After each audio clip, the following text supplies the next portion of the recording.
प्रिय बंधू भगिनींनो, 10 जून 2020 हा आपल्या पक्षाचा वर्धापन दिन. पक्ष स्थापन झाला 10 जून 1999 रोजी. 2 दशकांची वाटचाल पूर्ण करून आता आपण 21व्या शतकातील 3ऱ्या दशकाच्या उंबरठ्यावर उभे आहोत. या टप्प्यावर पोचल्याच्या नंतर साहजिकच स्थापनेपासून या सगळ्या काळात पक्षाला मिळालेला जनाधार त्याबद्दल कृतज्ञतेची भावना व्यक्त करण्याची ही वेळ आहे. आपण या काळात अनेक निवडणुकीला समोर गेलो.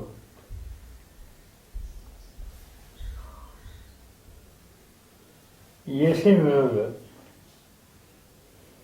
पण यशानं हरवून जाणं किंवा अपयशाला खचून न जाणं ही पक्षाची शिकवण आपण इमानदारीने अंमलात आणली.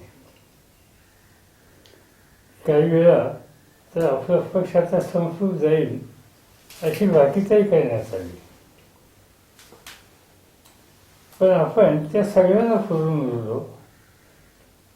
एवढंच नव्हे तर फिनिक्स पक्षाप्रमाणे आपण पुन्हा एकदा गगनभरारी घेतली. तुमच्या सगळ्यांची मेहनत, जिद्द आणि बांधिलकी याची जणू काही परीक्षा पाहिली गेली. आणि मला समाधान या गोष्टीचा आहे की या परीक्षेमध्ये पक्ष उत्तम रीतीने यशस्वी झाला. मध्यंतरी ज्याला पक्षाने खूप काही दिलं त्यातले कित्येक जण सत्तेच्या लोभानं किंवा त्यांच्या संस्थांच्या संरक्षणासाठी आपली साथ सोडून गेले. परंतु त्यावेळी एक वेगळेच सत्य बाहेर आले की नेत्यांनी जरी पक्ष सोडला तर तळागाळातल्या सर्वसामान्य किंवा कार्यकर्त्यांच्यामुळं आपण याही परिस्थितीवर मात करू शकलो. या असंख्य कार्यकर्त्यांनी पक्षाच्या नेत्यापर्यंत, अगदी माझ्यापर्यंत पक्षाशी भक्कमपणानं राहण्याच्या संबंधीच्या भावना कळवल्या. आज मी या सगळ्या तुम्हा कार्यकर्त्यांचं मनःपूर्वक अभिनंदन करतो.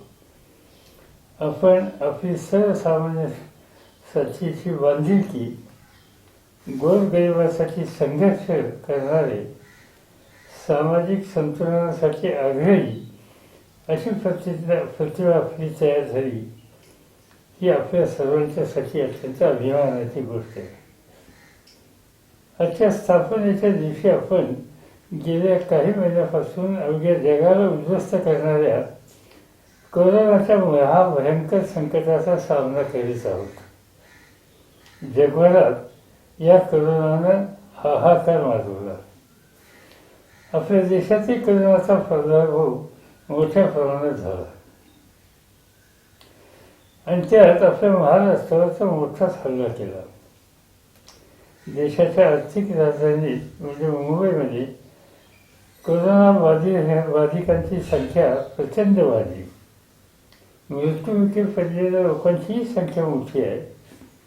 मुंबईबरोबर नवी मुंबई, ठाणे, कल्याण डोंबिवलीपासून तसेच पुणे, सातारा, सोलापूर, नाशिक, जळगाव, औरंगाबाद, अकोला, अमरावती अगदी नागपूरपर्यंत याचा फायदा वाढला.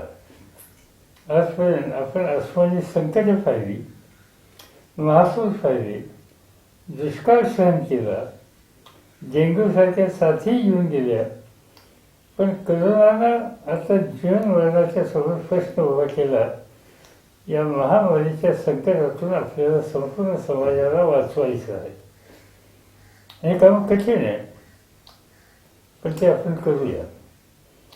आपल्या वर्धापन दिवशी आपण रक्तदान शिबिराचं आयोजन करून गरज असलेल्या रुग्णांना मदत करण्याच्या संबंधीचा निर्णय घेतल्याची मदत आपण करूया. येणारा काळ हा आपल्या सगळ्यांच्या दृष्टीनं कसोटीचा काळ आहे. गेल्या 3 महिन्यापासून देशभर लॉकडाऊन होता. त्यातून काही नवीन प्रश्न निर्माण झाले. त्या सगळ्या डोळ्यात पाणी आणण्याचा संघर्ष होता, तो म्हणजे स्थलांतरित मजुरांचा. राज्याच्या संपूर्ण आरोग्य सेवेचा अतिशय महत्त्वपूर्ण सहभाग झाला. राज्याचे आरोग्यमंत्री श्री राजेश टोपे यांनी दिवसभर मेहनत करून एक नवा आदेश घालून दिला. आरोग्य इतक्यात महत्त्वाचा प्रश्न होता तो राज्यातील कायदा आणि सुव्यवस्था हे ठेवण्याच्या संबंधीचा.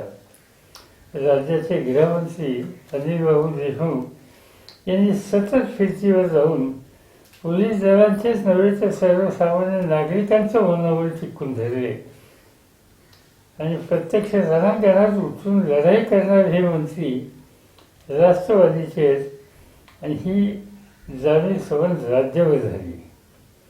लॉकडाऊनमुळे सर्व जनजीवन विस्कळीत झाल्याची देशाची आणि राज्याची अर्थव्यवस्था पूर्णपणानं कोलमडून पडली. राज्याचे उपमुख्यमंत्री श्री अजित पवार यांनी अर्थ व नियोजन विभागाचं काम करत असताना अहोरात्र आर्थिक समस्या सोडवण्यासाठी शर्थीचे प्रयत्न केले आजही करतायत. हे आपण सगळ्यांनी बघितले आहे की अजित पवार यांनी आर्थिक आघाडीवर अनेक महत्त्वाचे प्रसंगी कटू वाटणारे निर्णयसुद्धा घेतले आहेत. राज्यातील कारखानदारी अडचणीत आली. सर्व क्षेत्रातील नोकऱ्यांच्या संधी हिरवल्या जात आहेत. महागाई वाढते आहे. या सगळ्यात अत्यंत वाईट अवस्था असलेले शेतकरी शेतकऱ्यांची झाली आणि या परिस्थितीत श्री छगन भुजबळ यांनी अन्न व नागरी पुरवठा मंत्री म्हणून गरजूपर्यंत अन्नधान्य व जीवनावश्यक वस्तू पुरवण्याच्या संबंधीची जबाबदारी चांगल्या दिशेने सांभाळली केली. कोरोनाचं संकट कमी होते की काय, त्याबरोबरच निसर्ग वादळानं कोकणासह अनेक जिल्ह्यातील शेती उद्ध्वस्त केली. फळबागांचं प्रचंड नुकसान झालं. शेतकऱ्याला आवश्यक असणारं बी बियाणं खतं औषधाशिवाय अधिक गंभीर प्रश्न आहे तो शेतीच्या कामासाठी मजूर मिळायचा. संपूर्ण कृषी क्षेत्रासाठी आपल्याला फार मोठ्या प्रमाणावर काम करावे लागणार आहे. कोरोनाचं संकट एक गोष्ट समोर आली की अतिशय दाट वस्तीच्या भागामध्ये कोरोनाचा फायदा मोठ्या प्रमाणात झाला. मुंबईतील धारावी झोपडपट्टी आणि मालेगाव औरंगाबाद इथली परिस्थिती हाताबाहेर जाण्याची वेळ होती. ही संकटाची साखळी तोडण्यासाठी कोरोनापेक्षा भयंकर आजारी असलेल्या अर्थव्यवस्थेसाठी आपले नेहमीचे जीवन सुरू करायचे. आता एक नवा कार्यक्रम हाती घ्यायचा आहे. आपण एकजुटीने आलेल्या संकटाचा सामना करून देशातील व राज्यातील जनतेला संकटातून बाहेर काढू असा मला विश्वास वाटतो. आपल्या पक्षाचे अध्यक्ष श्री जयंतराव पाटील यासंबंधी खूप महत्त्वाची भूमिका पार पाडतील. त्यांनी हातात घेतलेल्या बूथ कमिटी असो अन्य योजना असो या संकट काळातून महत्त्वाच्या ठरणारच. राज्याच्या प्रत्येक विधानसभा मतदारसंघात साधारणपणे 300 बूथ असतात. प्रत्येक बूथ कमिटीमध्ये एक प्रमुख व 10 बूथ कमिटी सदस्य असतात. म्हणजे या संख्येचा विचार केला तर बूथ कमिटीच्या माध्यमातून राज्यभरात 10 लाख क्रियाशील कार्यकर्त्यांचे जाळ होईल. येणाऱ्या वर्षात आपल्याला सामान्य जनतेसाठी वर्षभर काम करायचे. त्यासाठी ही 10 लाख कार्यकर्त्यांची फौज हेच आपले योद्धे असणार आहेत. प्रदेशाध्यक्ष जयंत पाटील यांनी या सर्व बूथ सदस्य मोबाईलद्वारे संपर्कात आणलेले आहेत. मला विश्वास आहे की त्यांचं उत्तम कौशल्य यानं आपण राज्याच्या सामाजिक कार्यकर्त्यांची राष्ट्रवादीचे पाईक म्हणून जनमानसात आपलं स्थान पक्क करू शकतो. कोरोनानंतर आपले सार्वजनिक कसे असणार आहेत यावर वेळोवेळी शासनाकडून ज्या गोष्टी सांगितल्या जातील त्याचं आपण पालन करणं आवश्यक आहे. कुठल्याही शिस्तीची सुरुवात स्वतःपासून करायची असते, म्हणून ही शिस्त तुम्ही स्वीकारली पाहिजे असा माझा आग्रह राहील. प्रदेशच्या अध्यक्षांच्या सल्ल्यानं आपण पुढील काळात पक्षाच्या सोशल मीडियाचा जास्त वापर करणे आवश्यक आहे.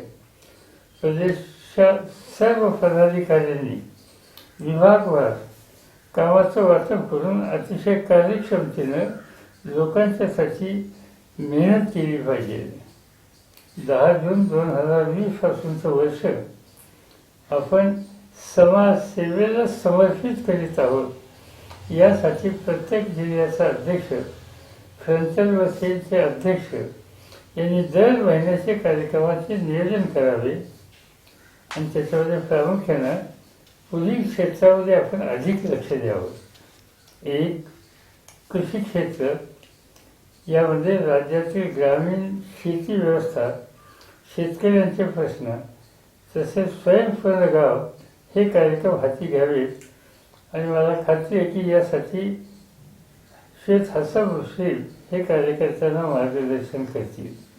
2, नागरी विभागातील विशेषतः राज्यातील महानगरपालिका क्षेत्रातील शहरी जीवनाशी निगडीत असलेल्या बाबीवर जे कार्यक्रम तयार करायचे त्याची आखणी करायची. यासाठी खासदार सुप्रिया सुळे आणि खासदार वंदना चव्हाण यांनी ही जबाबदारी नियोजनाची घ्यावी. 3, रोजगार निर्मिती. कोरोना संकटाच्यामुळे उद्योगधंदे सुरू करण्यासाठी मोठ्या प्रमाणावर मनुष्यबळाची गरज पडणार आहे. त्या दृष्टीने राज्यात योग शाखेचे गावोगाव रोजगार संबंधीचे उपक्रम हाती घ्यावेत. यासाठी श्री अजित पवार, श्री जयंत पाटील, श्री नवाब मलिक यांनी नियोजन करावे. 4, राष्ट्रवादी महिला काँग्रेससाठी कोरोनाचे संकट आणि महिला धोरणाची 25 वर्ष असे जुळून आलेले आहेत. आपण कोणत्याही समूहाचे कार्यक्रम करू शकणार नाही, पण महिला सक्षमीकरणाच्यासाठी काही उपक्रम हातामध्ये घेतले जातील आणि घेता येतील. आणि यासाठीच खासदार फौजिया खान, खासदार सुप्रिया सुळे, महिला प्रदेशाध्यक्ष सौ रुपाली साखरकर या पुढाकार या समन्वयाचा घेतील. 5, शैक्षणिक क्षेत्रामध्ये कोरोना संकटाच्या नंतर शाळा व महाविद्यालयातील शिक्षणक्रम चालू करणे, ऑनलाईन क्लासेस, शैक्षणिक साहित्य तसेच विशेष मार्गदर्शन याची गरज आहे. पक्षाच्या विद्यार्थी शाखेने यासाठी पुढाकार घ्यावा. असं अनेक पदाधिकाऱ्यांच्या आपल्याकडे शैक्षणिक संस्था आहेत. या सगळ्यांना एकत्र करून अशा कार्यक्रमाची आखणी करण्याची आवश्यकता आहे. 6, आपल्या पक्षाच्या अल्पसंख्याक, ओबीसी, सामाजिक न्याय असे विभाग आहेत. त्यासाठी कार्यकर्ता तयार करण्याच्या बाबतीत एक ग्रुप तयार करावा आणि त्यासाठी श्री छगन भुजबळ, श्री नवाब मलिक, श्री जयदेव गायकवाड यांनी मार्गदर्शन करावं. पक्षाच्या डॉक्टर सेलनं कोरोना संकटात अतिशय महत्त्वाचं योगदान केलं. डॉक्टर काळे आणि त्यांचे सहकारी यासाठी जिल्ह्यात अहोरात्र कष्ट करतात. आपण राष्ट्रवादी वेलफेअर ट्रस्टच्या माध्यमातून आवश्यक असणाऱ्या 2,25,000 लोकांना, विशेषतः वैद्यकीय क्षेत्रातल्या 2,25,000 फेस शील्ड वाटप केले. नंतरच्या काळात प्रतिबंधात्मक उपाययोजना, औषधाची उपलब्धती, विशेष करून जेनेरिक मेडिसिन, प्रत्येक गावात शासकीय आरोग्य यंत्रणा यांना बरोबर घेऊन डॉक्टर सेलने काम करावं. यासाठी श्री राजेश टोपे, श्री जगन्नाथ शिंदे आणि डॉक्टर काळे यांनी मार्गदर्शन करावे. याशिवाय पक्षाच्या इतर सेलसाठीही प्रदेशाध्यक्ष आणि उपमुख्यमंत्री यांनी कार्यक्रम ठरवून द्यावेत. हे सर्व करत असताना आपल्याला एकूण जीवन पद्धती बदलावी लागणार आहे. आपल्याला अनावश्यक खर्चांचं बंधन घालावे लागणार आहे. नेहमीप्रमाणे समारंभ, प्रसिद्धी या सगळ्या गोष्टी अजिबात खर्च करू नये. पुढील वर्षी पुष्पगुच्छ, शाल, भेटवस्तू हे देण्याचं बंद करूया. त्याऐवजी मास्क देणं, सॅनिटायझर, अशक्य असले तर फेस शील्ड, PPE किट हे देण्यात यावे व सर्वत्र सोशल डिस्टन्सिंग, सुरक्षित अंतर पाळावे. आपल्याला आर्थिक बचत आणि शिस्त अंगी बाळगण्याची गरज आहे. राज्यातील सर्व नागरिक आपण काय करत आहोत याकडे बारकाईने लक्ष ठेवून असतात. देश सावरायचा असेल, महाराष्ट्राला पुन्हा नव्यानं उभारी द्यायची असेल तर आपण सगळे वचनबद्ध होऊया. आपल्या वर्धापन दिनी आणि समर्पित आपण होऊया लोकसेवेच्यासाठी. येणारं वर्ष पक्षाच्या इतिहासात एक विशेष वर्ष म्हणून नोंदले जाईल असा मला पूर्ण विश्वास आहे. आणि तुम्हा सगळ्यांना वर्धापन दिनाच्या शुभेच्छा आणि येत्या वर्षाच्यासाठी कार्यरत राहायला सद्भावना. नमस्कार.